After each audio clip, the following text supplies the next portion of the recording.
तो good morning.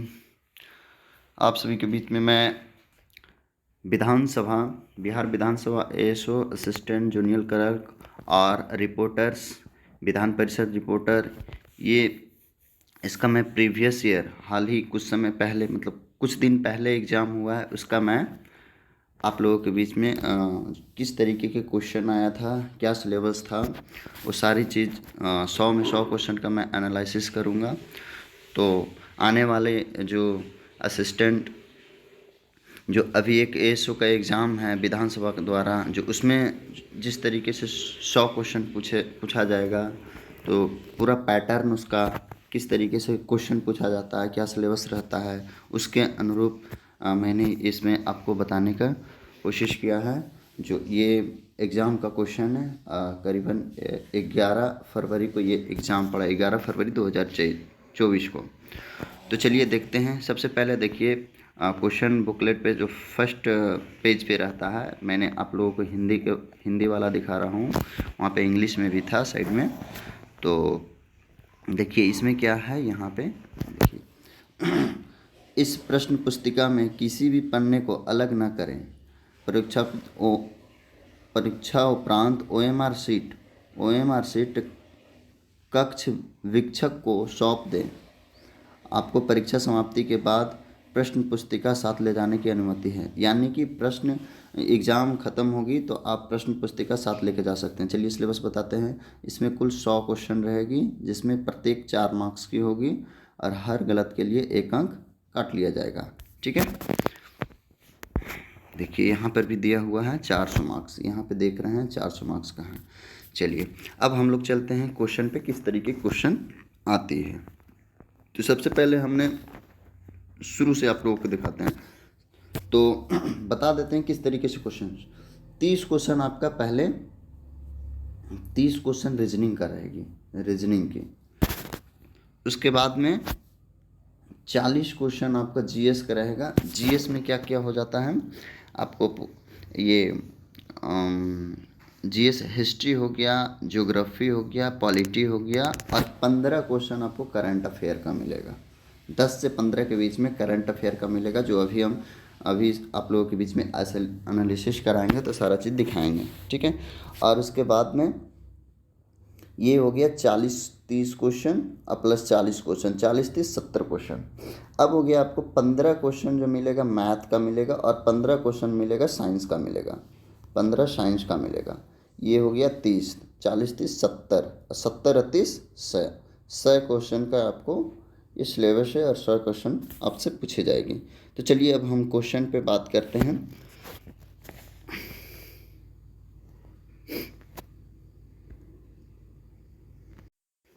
देखिए सबसे पहले रीजनिंग से शुरू करते हैं हम। रीजनिंग में देखिए इस तरीके से क्वेश्चन था। आगे चल करके हम अभी रीजनिंग 2-4 क्वेश्चन आप लोगों को दिखा देते हैं। उसके बाद में हम जीएस पर बात करेंगे, क्योंकि रीजनिंग के लिए आपको टाइम बहुत ज़्यादा अभी एनालिसिस में देना पड़ेगा। आप लोगों के बीच अगर कम से कम टाइम में अगर देखना चाहते हैं तो आपको हम जीएस जल्द से जल्द दिखाते हैं। देखिए श्रृंखला में लुप्त संख्याएं ज्ञात कीजिए। जैसे है 4, 20, 7, 14, 10, 8, 13। तो किस तरीके से है, तो 4 से सीधे इस तरीके से किया है। ठीक है, इसमें 10, 3, 13, मतलब एक घटते गया है, एक बढ़ते गया। देती है 4 से 3 बड़ा 7, 7 से 3 बड़ा 10, 10 से 3 बड़ा 13, 13 से 3 बड़ा 16, और इधर से 2, 2 से 4 बड़ा 8, 8 से 6 बड़ा 2 से 6 बड़ा 8, 8 से 6 बड़ा 14, यहाँ पे 14, 14 से 6 बड़ा 20। इस तरीके से इसका आंसर सही होगा ऑप्शन नंबर सी। ठीक है, तो इसी तरीके से क्वेश्चन आपको और देखिए किस किस टाइप की क्वेश्चन थी। ये लगभग इस तरीके की 3 से 4 क्वेश्चन थे। फिर देखिए कोडिंग वाला क्वेश्चन था अल्फ़ाबेटिक कोडिंग का। उसके बाद में इस तरीके से आपको देखिए इस तरीके से हिंदी और इंग्लिश दोनों में देखने को मिलता है। हिंदी में फ्रेम लिखा हुआ है, पिक्चर लिखा हुआ है, तो जो अंग्रेजी में अल्फ़ाबेटिक क्वेश्चन है वो नहीं है, ये वर्ड मीनिंग टाइप का क्वेश्चन है। तो हिंदी में देखिए फ्रेम लिखा हुआ है और पिक्चर का मतलब चित्र लिखा हुआ है, उसी तरीके से मिलाना है तो यहाँ बाइंडिंग और पुस्तक होगा। ठीक उसी तरीके से आगे भी देखिए बढ़ते चलते हैं। देखिए यहाँ पे एक महिला की तस्वीर की ओर इशारा करते हुए क्वेश्चन नंबर 12, एक महिला की तस्वीर की ओर इशारा करते हुए रोहन कहता है कि वह मेरी सास की पति की इकलौते बेटी की ननद है। तो रोहन उस महिला से किस प्रकार संबंधित है? इसका सही जवाब है भाई। इसी तरीके से और भी क्वेश्चन है, आगे देखिए। ये वाला आपको क्वेश्चन 5 से 6 क्वेश्चन मिलेगा इस टाइप का क्वेश्चन। जैसे निम्नलिखित शब्दों को सार्थक क्रम में व्यवस्थित कीजिए। संक्रमण, डॉक्टर, परामर्श, उपचार, पुनर्प्राप्ति यानी रिकवर। तो इस तरीके के क्वेश्चन आपको करीबन 5 से 7 क्वेश्चन आपको मिलेगी रीजनिंग में। तो देखिए इस तरीके से बैठाना है। तो सबसे पहले संक्रमण हो जाएगा, आदमी को संक्रमण होगा। संक्रमण जैसे ही होगा वो परामर्श लेगा, उसके बाद में वो डॉक्टर के यहाँ जाएगा, डॉक्टर के यहाँ जाने के बाद डॉक्टर उपचार करेगा, उपचार होगा, उसके बाद रिकवरी होगा। तो इस तरीके से ऑप्शन नंबर 6 इसका सही जवाब है। चलिए हम इसी तरीके से आप लोगों को दिखाते चलते हैं, क्योंकि सॉल्व करने के टाइम बहुत ज़्यादा टाइम लग जाएगी। देखिए आपको हमने बताया कि इस टाइप के क्वेश्चन करीबन 5-7 आपको पूछे जाएगी। तो देखिए यहाँ से शुरू कीजिए, 14 से लेकर के 14 पूरा हुआ। अच्छा यहाँ पे नहीं है, और भी क्वेश्चन है आपको देखने को मिल जाएगा। देखिए इस जगह पे है। फिर आपको बाद में देखिए ये क्वेश्चन कथन कारक वाला क्वेश्चन है, वो आपको कम से कम तो 3 से 4 क्वेश्चन कथन कारक का मिलेगा। देखिए यहाँ पे 21 नंबर ये सब कथन कारक चल रहा है, 20 नंबर, 21 नंबर, 22 नंबर, 23, देखिए 23 नंबर ये आपका कोडिंग का है, इधर भी आपको कोडिंग का है। देखिए यहाँ 23, 24 सब ये चल रहा है। चलिए हम 30 तक के आप लोगों को देखिए यहाँ से ये सब जो है आपको बैठाने वाला 4 से 5 क्वेश्चन हमने बताया था, वो क्वेश्चन देख लिए। यहाँ से रीजनिंग देखिए आपका समाप्त होता है 30 क्वेश्चन के बाद। अब आ जाता है आपका जीएस। देखिए लास्ट में रीजनिंग क्या है। श्री और श्रीमती गोपाल की 3 बेटियां हैं, प्रत्येक बेटी का एक भाई है। तो परिवार में कितने व्यक्ति हैं? तो श्री 1 हो गया, श्रीमती 1 2 हो गया, और 3 बेटियां, 3 2 5 हो गया, और 3 बेटियां, एक बेटा भाई, तो 5 3 8। इसका सही जवाब 8 होगा। चलिए अब हम जीएस पे बात करते हैं। देखिए सबसे पहला जीएस क्या है, 31 नंबर क्वेश्चन। केंद्रीय खान मंत्रालय ने घोषणा की कि लिथियम भंडार पहली बार देश में किस राज्य केंद्र शासित प्रदेश में पाए गए हैं? तो इसका सही जवाब होगा जम्मू कश्मीर। क्वेश्चन नंबर 32 पे चलते हैं। इस सिंगूर पठार जो समाचारों में देखा गया था किस राज्य में स्थित है? इसका सही जवाब कर्नाटक ना होकर के इसका सही जवाब तमिलनाडु होगा। आप देख लीजिए ये करंट आपको करीबन आज से महीने 1.5 महीने पहले की है। इसमें पहले करंट ही दिया गया है 15 क्वेश्चन, महीने 1.5 महीने 2 महीने पहले, इससे ज़्यादा की करंट नहीं है। तो अभी आप सभी लोग एएसओ के फॉर्म भरे होंगे, एएसओ की तैयारी कर रहे हैं, तो सेम इसी पैटर्न पे आपको क्वेश्चन वहाँ पूछा जाएगा। अगर आपको नहीं पता रहेगा तो लगेगा बहुत हार्ड एग्जाम है। जैसे इस तरीके से देखिए क्वेश्चन, सिंगूर पठार जो समाचारों में देखा गया था किस राज्य में है, यानी कि ये जो पैटर्न है हल्का सा जो क्वेश्चन है टफ, मतलब टफ बनाया गया है। सिंगूर पठार डायरेक्ट कर दिया गया है। अगर आप पढ़े रहेंगे तभी इस क्वेश्चन के बना पाएंगे, नहीं पढ़ेंगे तो आपको इस क्वेश्चन को बनाने का ये नहीं है कि आप बना सकते हैं। चलिए अगला क्वेश्चन हम देखते हैं। यहाँ क्वेश्चन है माउंट अन्नपूर्णा कहाँ स्थित है? माउंट अन्नपूर्णा ये नेपाल में स्थित है। ठीक है। अगला क्वेश्चन पे चलते हैं। विश्व मलेरिया दिवस कब मनाया जाता है? तो विश्व मलेरिया दिवस 25 अप्रैल को मनाया जाता है। अगला क्वेश्चन है आरबीआई की नई नीति के अनुसार वाणिज्यिक बैंक शुद्ध एनपीए अनुपात के आधार पर अधिकतम कितना लाभांश दे सकते हैं? तो इसका सही जवाब 40% है। गुट निरपेक्ष आंदोलन के 19वें शिखर सम्मेलन 2024 का मेजबान कौन सा देश है? इसका सही जवाब युगांडा होगा। ठीक है। चलिए आगे चलते हैं। क्वेश्चन नंबर 37 में हाल ही में कौन से 5 देश आधिकारिक तौर पर ब्रिक्स समूह में शामिल हो गए? देखिए, सबसे पहले जो 6 देश आधिकारिक रूप से नहीं, मतलब इसमें ब्रिक्स में के समूह में मिलने के शामिल होने के लिए छः देशों को नामित किया गया था। तो 6 देश में एक ऐसा देश अर्जेंटीना जो है, उन्होंने कहा कि हम गुटनिरपेक्ष में ब्रिक्स में नहीं शामिल होंगे, और उन्होंने इस ब्रिक्स ग्रुप में शामिल होने से मना कर दिया। तो इसमें 5 देश जो है, सऊदी अरब, मिस्र, संयुक्त राज्य अमेरिका, ईरान और इथोपिया, ये 5 देश है जो समूह में शामिल हुए हैं। ठीक है। आपको ये ऐसे क्वेश्चन आपको क्लियरली जानकारी होगी तभी। ये क्वेश्चन ये क्वेश्चन कब की है? तो ये ज़्यादा नहीं, करीबन 2 से 2 महीने लगभग हो रही है। उस समय ये अर्जेंटीना हटने की, यहाँ से शामिल न होने की घोषणा की है। ठीक है। बाकी पहले 6 को शामिल होने की घोषणा हुई थी। चलिए क्वेश्चन नंबर 38 पे चलते हैं। रविन्द्रनाथ, छठे रविन्द्रनाथ टैगोर साहित्यिक पुरस्कार से किसे सम्मानित किया गया है?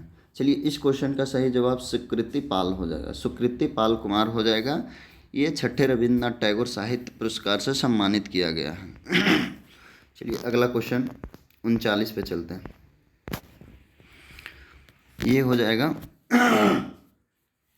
ट्रोपोस्फेरिक उत्सर्जन प्रदूषक सेंसर की निगरानी यानी कि टेम्पो उपग्रह किसके द्वारा लॉन्च किया गया है? इसका सही जवाब हो जाएगा नासा के द्वारा। अगला क्वेश्चन है, सिरपुर वेटलैंड जो हाल ही में खबरों में था किस राज्य में स्थित है? इसका सही जवाब हो जाएगा मध्य प्रदेश। अगला क्वेश्चन पे चलते हैं। गुप्त वंश के निम्नलिखित में से किसे कविराज की उपाधि दी गई थी? तो इसका सही जवाब हो जाएगा समुद्रगुप्त। चलते हैं अगला क्वेश्चन पे 42। सिंधु घाटी सभ्यता में विशाल अन्न भंडार निम्नलिखित में से किस स्थल पे पाया गया है? तो देखिए दोस्तों, इसमें कन्फ्यूजन हल्का होता है लोगों को कि अन्न भंडार और स्नानागार। तो जब ये विशाल अगर बोला जाएगा तो विशाल में मोहनजोदड़ो ही होगा, क्योंकि मोहनजोदड़ो में ही बहुत सारे थे। लेकिन विशाल में अन्न भंडार और स्नानागार तो खास करके मोहनजोदड़ो में ही होगा, लेकिन विशाल अन्न भंडार भी मोहनजोदड़ो में ही होगा। इसका सही जवाब ऑप्शन नंबर ए होगा 42 का। चलते हैं 43 क्वेश्चन का। निम्नलिखित में से किसने अकबरनामा लिखा था? इसका सही जवाब हो जाएगा अब्दुल फजल। फैजी नहीं होगा, इसका सही जवाब अब्दुल फजल होगा। अगला क्वेश्चन पे चलते हैं। निम्नलिखित में से किसने सोमनाथ मंदिर पर हमला किया था? सोमनाथ मंदिर पे हमला करने वाला और ये 25 बार लूटा था, ये था मोहम्मद गजनवी ने सोमनाथ मंदिर पे 25 बार हमला किया था और 1027 में लूटा था। अगला क्वेश्चन है ये 1857 का विद्रोह किस तिथि को मेरठ से प्रारंभ हुआ था? तो 1857 का विद्रोह किस तिथि को मेरठ से प्रारंभ हुआ था? तो ये 10 मई 1857 को हुआ था। ये आधिकारिक 20 मई को था, लेकिन 10 मई को ही शुरू हो गया था। निम्नलिखित में से किस सत्र में भारतीय राष्ट्रीय कांग्रेस को 2 समूह नरमपंथी और उग्रपंथियों के बीच विभाजित हो गई थी? तो ये जो हुई थी लखनऊ अधिवेशन 1907 में। लखनऊ अधिवेशन 1907 में ये 2 गुट में नरम दल और गरम दल में विभाजित हो गई थी। अगला क्वेश्चन, निम्नलिखित में से किसे भारत में लौह पुरुष के नाम से जाना जाता है? तो लौह पुरुष सरदार वल्लभ भाई पटेल लौह पुरुष के नाम से जाने जाते हैं। अगला क्वेश्चन 48। सेंट्रल असेंबली में बम फेंकने के समय निम्नलिखित में से किसने भगत सिंह को साथ दिया था? भगत सिंह की सहायता की थी। तो इसका सही जवाब होगा जाएगा भगत सिंह और बटुकेश्वर दत्त इसका सही जवाब हो जाएगा। चलिए अगला क्वेश्चन पे चलते हैं। निम्नलिखित में से किस देश के साथ भारत की सीमा अधिकतम है? भारत की सीमा अधिकतम है, तो ये भारत की सीमा अधिकतम है बांग्लादेश के साथ। चलिए दोस्तों, क्वेश्चन नंबर 49 तक मैंने आप लोगों को बता दिया है। तो अभी तक जितने लोग क्वेश्चन ये देख रहे हैं, सभी लोग चैनल को सब्सक्राइब कर दें चैनल को आगे बढ़ाएं और लाइक और कमेंट करें। क्या कोई इसमें राय है किस तरीके से और भी वीडियो बनाया जाए, क्योंकि हमने अभी यूट्यूब पे बहुत दिनों से नहीं आया था, नहीं वीडियो बना रहा था। इसका वजह था मैं भी रिपोर्टर का तैयारी कर रहा हूँ, तो टाइम नहीं मिल पाती है। इस वजह से ये बिहार विधानसभा और बिहार विधान परिषद में रिपोर्टर्स ASO ये सब का मैं भी तैयारी कर रहा हूँ। खास करके रिपोर्टर का तो टाइम नहीं मिल पाती है, जिसके वजह से हमने बहुत दिनों से यूट्यूब चैनल पे तो हैं पर वीडियो नहीं डाल रहे हैं, वीडियो नहीं बना रहे हैं। तो हमने ये अभी करीबन 2-3 महीने 4 महीने के फासले के बाद आज पहली बार एक वीडियो डाल रहे हैं। तो आप लोग को इस तरीके के और भी वीडियो मिलेगी, reporter ASO assistant junior clerk से रिलेटेड और भी आप लोगों के बीच में प्रीवियस ईयर क्वेश्चन लाएंगे। ठीक है, चलिए क्वेश्चन नंबर 50 के बीच देखते हैं। निम्नलिखित में से कौन ब्रह्मपुत्र नदी के स्रोत हैं? यानी ब्रह्मपुत्र नदी कहाँ से निकलती है, क्वेश्चन ये पूछ रहा है। तो तिब्बत के मानसरोवर झील से निकलती है ब्रह्मपुत्र नदी। चलिए अगला क्वेश्चन पे चलते हैं। निम्नलिखित में से कौन सा एक नवीकरणीय ऊर्जा संसाधन है? क्या नवीकरणीय? अच्छा, गैर नवीकरणीय। यहाँ पे थोड़ा सा क्वेश्चन गैर होगा, हाँ यहाँ पे गैर होगा। ठीक है, तो ये क्वेश्चन पूछ रहा है निम्नलिखित में से कौन सा गैर नवीकरणीय ऊर्जा संसाधन है? तो इसका सही जवाब हो जाएगा ऑप्शन नंबर सी, कोयला। अगला क्वेश्चन पे चलते हैं। मंगल ग्रह अपनी सतह पर निम्नलिखित यौगिक की उपस्थिति के कारण लाल दिखाई देता है। तो इसका सही जवाब हो जाएगा आयरन ऑक्साइड के कारण हल्का लाल दिखाई देता है।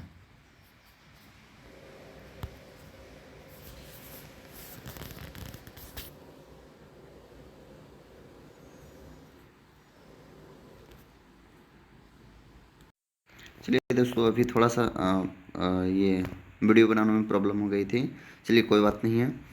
चलिए अगला क्वेश्चन पे चलते हैं। हमने अभी इसका सही जवाब बताया आयरन ऑक्साइड। ठीक है, अगला क्वेश्चन पे हम चलते हैं। निम्नलिखित में से किस स्थान पर भारत का पहला इस्पात कारखाना स्थापित किया गया था? तो पहला 1907 ईस्वी में किया गया था जमशेदपुर में, 1907 में जमशेदपुर में। अगला क्वेश्चन पे चलते हैं। UPSC के अध्यक्ष की नियुक्ति कौन करता है? तो ये नियुक्ति राष्ट्रपति करते हैं। अगला क्वेश्चन पे चलते हैं हम लोग। हमारे संविधान के अनुच्छेद 36 से 51 निम्नलिखित में से किससे संबंधित है? ये DPSP से संबंधित है। 36 से 51 नीति निर्देशक का सिद्धांत से संबंधित है। DPSP का मतलब होता है। चलिए अगला क्वेश्चन पे चलते हैं हम। निम्नलिखित में से कौन सा अनुच्छेद भारत के नागरिकों को समानता का अधिकार प्रदान करता है? तो भारत के नागरिकों का जो समानता का अधिकार है, समानता का अधिकार अनुच्छेद 14 से 18 के बीच में समानता का अधिकार है। अगला क्वेश्चन पे चलते हैं। मुख्यमंत्री का वेतन और भत्ते कौन तय करता है? इसका सही जवाब हो जाएगा राज्य विधानसभा। इसका सही राज्य विधानमंडल इसका सही जवाब होगा। अगला क्वेश्चन पे चलते हैं। इनमें से कौन उच्चतम न्यायालय के चुनाव आयोग UPSC CAG कार्यालय की एक सामान्य विशेषता है? तो सामान्य विशेषता ये है कि ये सभी एक संवैधानिक निकाय है। अगला क्वेश्चन पे चलते हैं। उपराष्ट्रपति को हटाने की प्रक्रिया भारतीय संविधान के किस अनुच्छेद में दी गई है? तो अनुच्छेद 67 में है उपराष्ट्रपति को हटाने की प्रक्रिया। अगला क्वेश्चन पे चलते हैं। Question number 60। भारत की संविधान सभा की स्थापना निम्नलिखित में से किस वर्ष की गई थी? तो इसकी स्थापना 1946 में की गई थी, 1946 में की गई थी। चलिए आगे अगला क्वेश्चन पे चलते हैं। भारत में प्रोजेक्ट टाइगर किस वर्ष शुरू किया गया था? तो प्रोजेक्ट टाइगर 1973 में किया गया था। अगला क्वेश्चन पे चलते हैं। पारिस्थितिकी संगठन में मुख्य स्तरीय विशेषता क्या है? तो इसका सही जवाब, एक मिनट, इसका सही जवाब दोस्तों क्लियर नहीं हो पाया है। ठीक है, अगला क्वेश्चन पे चलते हैं। 63। मुद्रा शास्त्र किसका अध्ययन है? मुद्रा शास्त्र सिक्के का अध्ययन किया जाता है। अगला क्वेश्चन है, निम्नलिखित में से कौन डिवाइन कॉमेडी के लेखक है? डिवाइन कॉमेडी के लेखक शेक्सपियर ना होकर के दाते होगा। डिवाइन कॉमेडी के लेखक दाते। अगला क्वेश्चन, निम्नलिखित में से कौन सा भारतीय रिजर्व बैंक का लेखा वर्ष है? देखिए दोस्तों, इसमें कन्फ्यूज़न होता है। भारतीय रिजर्व बैंक का लेखा वर्ष पहले अप्रैल से मार्च होता था, लेकिन नई नए के अनुसार जून जुलाई है। ठीक है, तो ये पता नहीं आंसर की आएगी तब क्लियर होगा कि इसका सही जवाब क्या होगा। चलिए अगला क्वेश्चन पे चलते हैं। एयर इंडिया किस क्षेत्र से संबंधित है? तो एयर इंडिया जो है ये निजी नहीं है, बल्कि ये सार्वजनिक और ये संगठित क्षेत्र है जो भारत सरकार की है। चलिए अगला क्वेश्चन, विश्व में सबसे बड़ा चीनी निर्यातक देश कौन सा है? विश्व में सबसे बड़ा चीनी निर्यातक देश ब्राज़ील है। भारत में किस राज्य की तटरेखा सबसे लंबी है? तो गुजरात की तटरेखा सबसे लंबी है। भारत गन्ना अनुसंधान संस्थान किस शहर में स्थित है? लखनऊ में है। एबल पुरस्कार किस क्षेत्र में उत्कृष्ट योगदान से सम्मानित करने के लिए दिया जाता है? एक एबल पुरस्कार जो है गणित के क्षेत्र में दिया जाता है। एबल पुरस्कार 2023 में डेविड चिपरफील्ड को दिया गया है। चलिए अब देखिए, इस तरीके से मैथ था। आपको 71 क्वेश्चन में मैथ की क्वेश्चन दिख रहा है। अर्धवार्षिक रूप से समायोजित चक्रवृद्धि ब्याज की 12% वार्षिक दर से 25 रुपये की धनराशि कितने वर्ष में 2809 रुपये हो जाएगी? तो इसका सही जवाब हो जाएगा ऑप्शन ए। ऑप्शन ए इसका सही जवाब हो जाएगा। अगला क्वेश्चन इसी तरीके से अगला क्वेश्चन है, 12 आदमी एक काम को 8 दिनों में पूरा कर सकता है। काम प्रारंभ के 3 दिन बाद तय किया गया कि शेष कार्य को 4 दिन में पूरा करने के लिए 4 दिनों में कितने आदमी द्वारा पूरा किया जा सकता है? कितने आदमी और बढ़ाया जा सकता है? तो इसका सही जवाब ऑप्शन ए हो जाएगा, 3 आदमी। इसी तरीके से आप सभी लोग देख लीजिए। इसी तरीके से देखिए और भी क्वेश्चन है, आप सभी लोग देख करके रोक करके आप लोग यहाँ पे देख पढ़ लीजिएगा। पढ़ने के बाद बनाने का होगा, बना लीजिएगा। चलिए इस तरीके से सारे मैथ को हम दिखा देते हैं आगे। इसका जो भी आंसर होगा वो सही लगा हुआ है, आंसर टिक लगा हुआ है, आप लोग देख लीजिएगा। चलिए अब हम 30 क्वेश्चन हम चलते हैं। मैथ 15 क्वेश्चन देखिए आगे हम बढ़ रहे हैं। उसके बाद में अब हम साइंस पे आते हैं। देखिए यहाँ 85 तक मैथ हो गया। 85 के बाद हमने अब साइंस पे आते हैं 86 से। क्वेश्चन नंबर 86 हम देखते हैं। क्वेश्चन है, निम्न में से कौन सी दूध चीनी है? ते लैक्टोज दूध चीनी है। हड्डियों के बीच खुला स्थान निम्नलिखित में से किसके द्वारा भरा जाता है? तो अस्थि मज्जा के द्वारा भरा हुआ रहता है। 88 क्वेश्चन नंबर, मानव हृदय में कितने कक्ष होते हैं? चैम्बर होते हैं। तो ये 4 चैम्बर होते हैं। निम्नलिखित में से कौन सा मेंडल के वंशानुगत के क्रम के नियमों से नहीं है? तो अलगाव के कानून नहीं है। चलिए क्वेश्चन ये है 90 का, निम्नलिखित में से कौन सा जोड़ा सही सुमेलित है? तो ये सही सुमेलित विटामिन ए प्रजनन, बाकी विटामिन बी रिकेटस नहीं होगा, विटामिन ए स्कर्वी नहीं होगा, विटामिन सी रतौंधी नहीं होगा, विटामिन ए हो जाएगा रतौंधी, विटामिन सी हो जाएगा स्कर्वी एवं रिकेटस विटामिन डी हो जाएगा। ठीक है, अगला चलते हैं। हवा में निलंबित सूक्ष्म ठोस कण की तरल बूंदों को क्या कहते हैं? तो इसको एरोसॉल बोला जाता है। एरोसॉल ये प्रदूषक के रूप में होते हैं, छोटे छोटे पार्टिकल्स में होते हैं। चलिए 92 क्वेश्चन पे चलते हैं। निम्नलिखित में से किसे ओडोमीटर द्वारा मापा जाता है? इसका सही जवाब ऑप्शन नंबर सी हो जाएगा, दूरी। ओडोमीटर दूरी, यानी कि जो टायर ये गाड़ी के चक्के में लगा हुआ रहता है वो ओडोमीटर ही होता है। ठीक है, इस तरीके से आप इसको याद कीजिएगा। अगला क्वेश्चन, वह बल जो नाभिक में न्यूट्रॉन और प्रोटॉन को बंधता है क्या कहलाता है? तो ये जो न्यूट्रॉन और प्रोटॉन को जो बांधता है, न्यूट्रॉन जो होता है जीरो होता है। ठीक है, प्रोटॉन उसमें होता है, जो भी प्रोटॉन होता है उसकी परमाणु संख्या हो जाती है या इलेक्ट्रॉन संख्या हो जाती है। तो ये जो एक दोनों मिल करके जो बनती है वो मजबूत बनती है, प्रबल परमाणु बल बनाती है। ठीक है, इसका सही जवाब ऑप्शन नंबर बी हो जाएगा। चलिए अगला क्वेश्चन पे चलते हैं। दीप्त प्रकाश की एसआई मात्रक क्या है? दीप्त प्रकाश की एसआई मात्रक कैंडेला है।